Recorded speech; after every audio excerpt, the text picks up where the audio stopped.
देखंतु वर्तमान आमे जो शिशु बाटिका 3 ताकू वर्तमान स्कूल रे आमे शामिल करिछे एवं शिशु बाटिका 1 2 वर्तमान सुधा भी ओडिशा रे अंगनवाड़ी पाखरे रही छंती जेहेतु अंगनवाड़ी केंद्र रही अंगनवाड़ी केंद्र रे छोट छोट पिला माननको जत्न नेबा सेमान को पौष्टिक खाद्य देवा ये सब व्यवस्था वर्तमान सुधा ओडिशा रे रही हठात आमे अंगनवाड़ी केंद्र को बंद करी सबू को स्कूल रे शामिल करिवा ये हुए तो संभव ही न वर्तमान को ही न पारे सेथि पाई वर्तमान आमे केवल मात्र शिशु बाटिका 3 को जते बेले छुआर बयस 5 वर्ष होइथिबो से माने शिशु बाटिका 3 रे स्कूल रे नाम लिखेबे एमिति ओडिशा रे 45,000 स्कूल रे आमे शिशु बाटिका 3 खोलीचे एवं परवर्ती समय रे जहाँ निर्देश आसीबो आमे ताकू धरी परवर्ती समय रे हुए तो बाकी जो अंगनवाड़ी रो शिशु बाटिका 1 2 अछि ताकू भी हुए तो परवर्ती समय रे शामिल ही पारे ये ऊपरे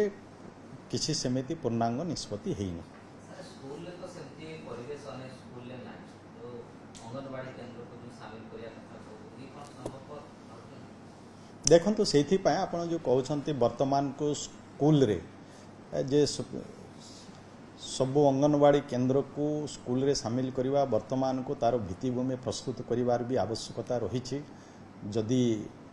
स्कूल रे शामिल करिवु सेथि पाए वर्तमान राज्य सरकार निष्पत्ति नहीं छंती जे वर्तमान ओडिशा रे एनईपी लागू हैला जेहेतु तो आमे वर्तमान शिशु बाटिका 3 को वर्तमान आमे नहीं छे एवं ताकू स्कूल रे केमती कार्यकारी हबो ता पाई वर्तमान आमे प्रस्तुत होउछु आ सेथि पाई भी आमे शिशु सेविका 45,000 स्कूल रे शिशु सेविका देबा पाई भी निष्पत्ति हेछि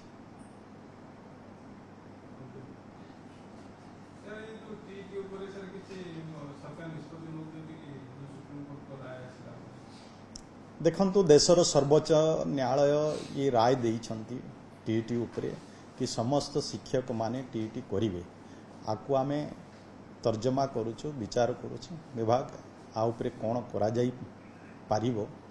जेतु अनेक एमती शिक्षक अछंती कि 2011 पूर्वरु से माने नियुक्ति पाइछंती सेते बेले को टीईटी की ओटीईटी व्यवस्था नथिला तार परवर्ती समय रे ये टीईटी ओटीईटी व्यवस्था हेची टीचर को ये करवा आवश्यकता रही जदि शिक्षक नियुक्ति हेबे तो ये तेणु आमे आकु निश्चय आमे टिके देखुछु आमे विचार करिवु कोन करा जाई पारिबो आ पाए भी आमे स्पेशल ओटीईटी रो व्यवस्था भी आमे करिथिले दुर्भाग्यवशतः घटना घटिला जहाँ फल ओटीईटी एग्जाम हो पारि नाही किंतु आमे परवर्ती समय रे शिक्षक मानक पई ओटीईटी करिवार भी व्यवस्था करिवु सेथिरे भी शिक्षक माने ओटीईटी एग्जाम अपियर करिवे एवं सेथिरे जो माने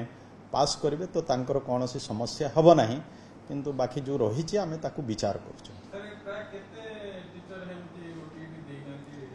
प्राय राज्य रे 75,000 रु ऊर्ध्व एमती शिक्षक अछंती जो मान की ओटीईटी करि नाहंती ताकू आमे विभाग वर्तमान से उपरे सुप्रीम कोर्ट रो राय को तर्जमा करूछंती एवं हुए बाकी राज्य मान भी अछि बाकी राज्य मान भी उपरे कोन करूछंती ताकू धरी आमे भी कोन करबा आवश्यकता अछि जेहेतु एथिरे शिक्षक मानकर स्वार्थ भी रहिछि आमे ये कथा को भी आमे पेगा करि परिबा ना आमे ये उपरे तर्जमा करी आगामी दिन रे कोन पदक्षेप नबु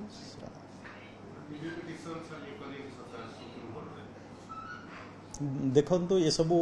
वर्तमान आमर विचार विमर्श चली जहाँ निष्पत्ति हम से आम परवर्ती समय रे सुप्रीम कोर्ट जीवु रिव्यू करूँ रिव्यू पिटिशन फाइल करूँ कौन से सब निष्पत्ति नेला परे ही आमे आपण मानकु कहि थैंक यू।